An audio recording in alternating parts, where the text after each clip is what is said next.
অনেকেই জানেন যে পিত্তথলি পাথরের জন্য সম্পূর্ণ পিত্তথলিটা ফেলে দিতে হয়। ল্যাপারোস্কোপির মাধ্যমে পেট না কেটে পিত্তথলিটা রিমুভ করা হয়। রোগীরা এই কথা শুনেই আতঙ্কিত হয়ে যায় যে পুরো পিত্তথলি ফেলে দিলে আমার হজমের কোনো সমস্যা হবে কিনা, আমি কিভাবে চলবো, কিভাবে বাঁচবো। আসসালামু আলাইকুম, আমি ডাক্তার কাউসার ভুঁইয়া, সহকারী অধ্যাপক হিসেবে কাজ করছি ন্যাশনাল গ্যাস্ট্রো হাসপাতালে। আমি মূলত একজন হেপাটোবিলিয়ারি সার্জন। পিত্তথলি, পিত্তনালী, লিভার এবং অগ্নাশয় নিয়ে কাজ করে থাকি। যে প্রশ্নটার উত্তর আজকে আমরা খুঁজবো যে সম্পূর্ণ পিত্তথলি ফেলে দিলে রোগীর আসলে কোনো সমস্যা হয় কিনা। পিত্তথলির কাজটা কি? পিত্তথলি কিন্তু পিত্তরস তৈরি করে না।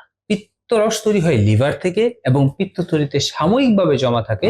যখন আমরা খাবার খাই তখন পিত্তথলি থেকে পিত্তরসটা বের হয়ে হজমে সহায়তা করে। যদি পিত্তথলি ফেলে দেওয়া হয় তাহলে কিন্তু বাইল বা পিত্তরস তৈরি হওয়ার চ্যানেলে কোনো বাধাগ্রস্ত হচ্ছে না। তখন পিত্তরসগুলো লিভারে তৈরি হয় এবং সরাসরি খাবার হজমে সহায়তা করে, আগের মতোই খাবার হজম হয়। কিন্তু যেহেতু পিত্তথলিটা ফেলে দেওয়া হয়েছে, বডিতে এই সিস্টেমটাতে হঠাৎ একটু পরিবর্তন আসার কারণে প্রথম 1 বা 2 সপ্তাহ খাবার হজমের একটু সমস্যা হয়। তারপরে কিন্তু পিত্তনালীটাই পিত্তথলির সমস্ত কাজ সম্পন্ন করে এবং রোগী ঠিক আগের মতো বা আগের চেয়ে ভালো, যখন তার স্টোন ছিল তার চাইতে ভালোভাবে তার সকল খাবার খেতে পারে এবং খাবার হজমে কোনো সমস্যা হয় না।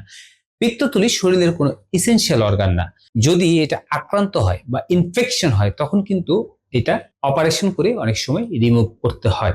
এতে স্বাভাবিক জীবনযাপনে কোনো ব্যাহত হয় না। ধন্যবাদ সবাইকে। আতঙ্কিত হবেন না, সঠিক চিকিৎসা নিন।